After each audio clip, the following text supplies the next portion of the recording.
Just when Rip Bender, hard-voiced pilot from Texas, had convinced Mrs. Croft that her ranch was worthless and she should sell it, Jimmy Allen walked in the Croft home and delayed the sale.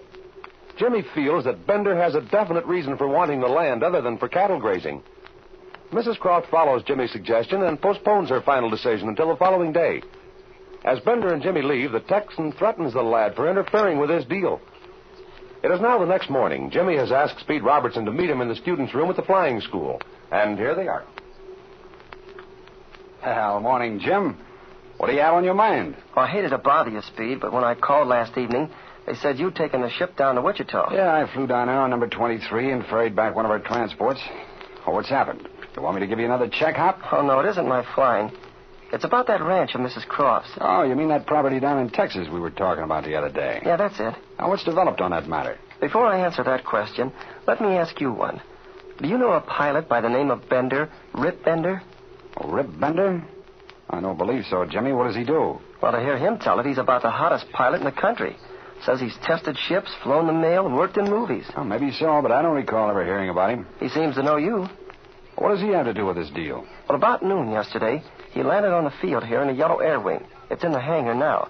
And shortly after that, I met him out here on the line. Yeah, go ahead. Well, while Flash Lewis and I were talking with him, Barbara Croft drove up in her car, picked him up, and they went on out to her house. Ah, how did she happen to know him? Well, I'm coming to that.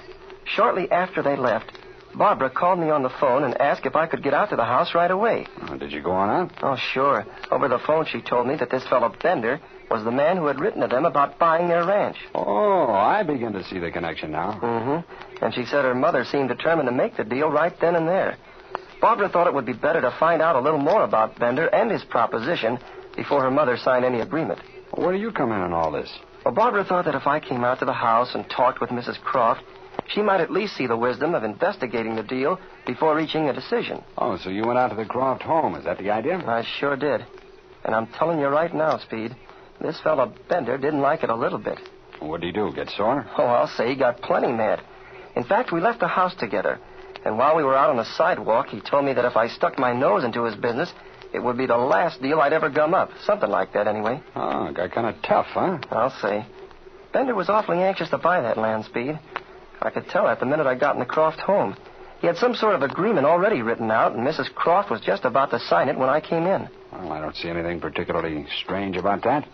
He may have a good use for the land. Goodness knows Mrs. Croft doesn't need it for anything, does she? Yeah, but if the thing was on the level, why would Bender be so anxious, so insistent that Mrs. Croft sign that agreement? Well, where is this bird? We might have a talk with him. Well, I haven't seen him around this morning. You know, Speed, Mrs. Croft's a widow, and I don't think she's much of a businesswoman. And I'd sure hate to see anything put over on her. The only reason that she wants to sell the land is to make it possible for Dick to continue his flying. Well, I don't know Mrs. Croft, but she certainly has two very nice children, in Barbara and Dick. I agree with you, Jimmy. It would be a shame to let some bird come in here and pull a fast one of some kind. Look, Speed, you know that country down there. You told me yesterday that there are some oil wells not so far away. Do you suppose they discovered oil on the property? Oh, no, Jim. They couldn't drill for oil on the land without her knowing about it. But some oil prospectors may have surveyed the land and uncovered some encouraging indications. You have a map of Texas in the school? I'd sort of like to refresh my memory on that neck of the woods. Well, I'm quite sure there is. Let's go in the office and see. All right, come ahead. It's been a few years since I've flown over that part of Texas. There was a time when I put in a lot of hours over it. I'll tell you one thing, Jim. That's a bad country to fly over. How do you mean? It's all broken up. Mountains and canyons and gullies, mesquite. I just wouldn't want to have many forced landings down there. Part of it is right on the Mexican border, isn't it? And, of course, I don't know the location of the ranch. Didn't you tell me it was in the Big Bend country? Well, that's what Barbara said. Well, here we are. Let's take a look at a map, and I can tell more about it. Now, let's see. I'll ask the stockroom man if we have any maps of Texas.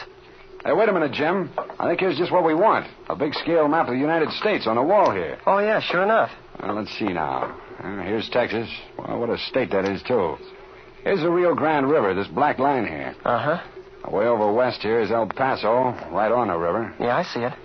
Now, you'll notice the Rio Grande flows south and east, way down here, see? Mm-hmm. And it suddenly takes a sharp turn to the north and east for a couple of 100 miles.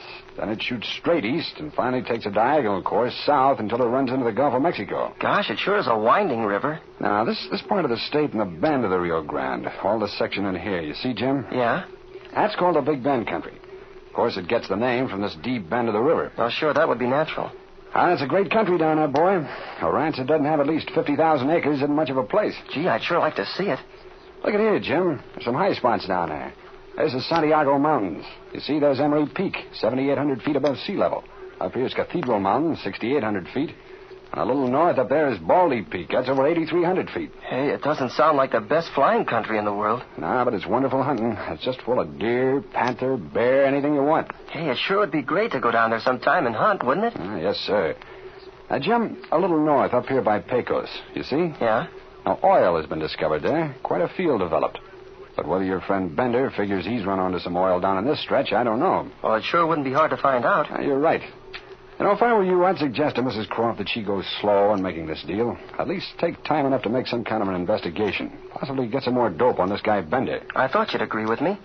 But how would she do it, Speed? Oh, there are a number of ways. You might suggest that she get a hold of somebody that... Oh, hello, Mr. Bender. Speed, this is Mr. Bender. Oh, hello, Alan. How are you, Mr. Bender? I guess you're Speed Robertson, ain't you? I met you once when you were flying the mail from Dallas to Tucson. Oh, yeah. That must have been several years ago. I haven't been down that way very much since. I used to see you down around the airport at Dallas. Are you doing much flying nowadays, Bender? I'm staying pretty close to the ranch down in Texas, helping out my old man and some friends of his. You don't get up in this part of the country very often, do you? Ain't been up here in quite a while. Come up here on a business deal.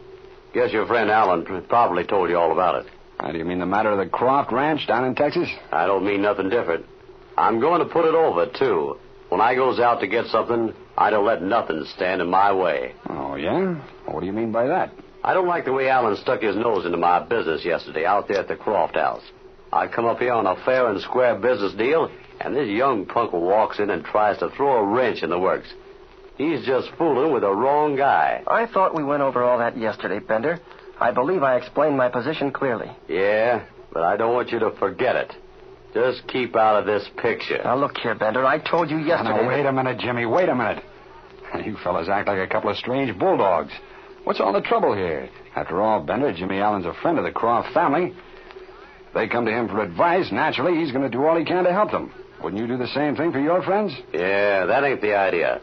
I didn't like the way he came out there and tried to crab my deal. Jimmy's not trying to crab your deal, Bender.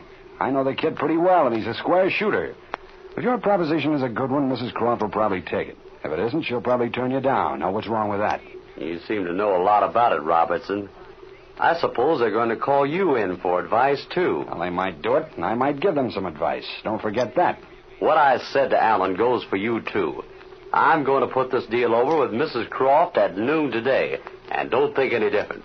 Just keep out of my affairs. Now, look here, Bender. You seem to be pretty anxious to buy that ranch of Croft's.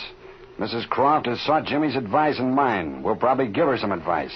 But unless you change your attitude, you're going to get nowhere. So I got you two guys to deal with, eh? Well, in the first place, get this out of your head. I ain't anxious to buy that ranch. I made them a proposition. They can take it or leave it.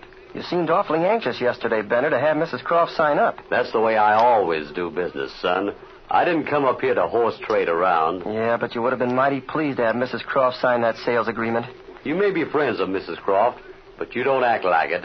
She needs the money, and you guys are trying to talk her out of it. Hey, Bender, I've been down in that country. Is there much prospecting for oil down there now? Oh, that's the gag, eh?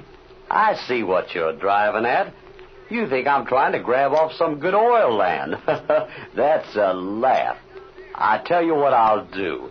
I'll take the deed to that property without the oil rights. Now, what do you think of that? Say, that looks like Miss Croft out there in that car. I want to see her. Well, boys, think that one over. What do you make of that, Speed? Well, Jim, it looks like he sort of called her bluff. Yeah. Hey, that is Barbara. I wonder why he wants to see her. You know, that fellow may be all right, but there's something about him that I just don't trust. So you come down to collect that airplane ride, eh, Miss Croft? Oh, good morning, Mr. Bender. No, thank you. I don't have time to do any airplane riding this morning. As a matter of fact, I'm down here looking for a job. I have an appointment in a few minutes with Mr. Jenkins of Grand National Airways. You know, I thought we had some pretty-looking gals down in Texas, but they couldn't hold a candle beside you. I've heard that all Texans are very gallant, and I know you've used that nice little speech before. Oh, come on now, Barbara. I ain't as bad as I sound. I reckon you kind of got sore at me yesterday out at the house. But that kid coming busting in there like that made me mad. Well, I don't see you had anything to become angry about. Well, it kind of got my goat. Here I was trying to help you and your family out, offering a good price for that ranch, and this young bird walks in like he knows everything. Oh, let's forget it. No guy can be mad with a pretty girl like you around. But let me tell you something. If your mother's smart, she'll take my offer. You're very persuasive, Mr. Bender. How about a little spin around with my airplane, Barbara? I'll have it out and warmed up in 5 minutes. No, thanks. You see, I've never been up. And, well, I've promised to take my first airplane ride with Jimmy Allen. Oh, you'd rather ride with that punk student than with the one and only Rip Bender, eh? Yes, I would, Mr. Bender. Goodbye. Why is Bender so anxious to buy the Croft Ranch? Apparently, Speed's idea about the possibilities of discovering oil does not worry Bender.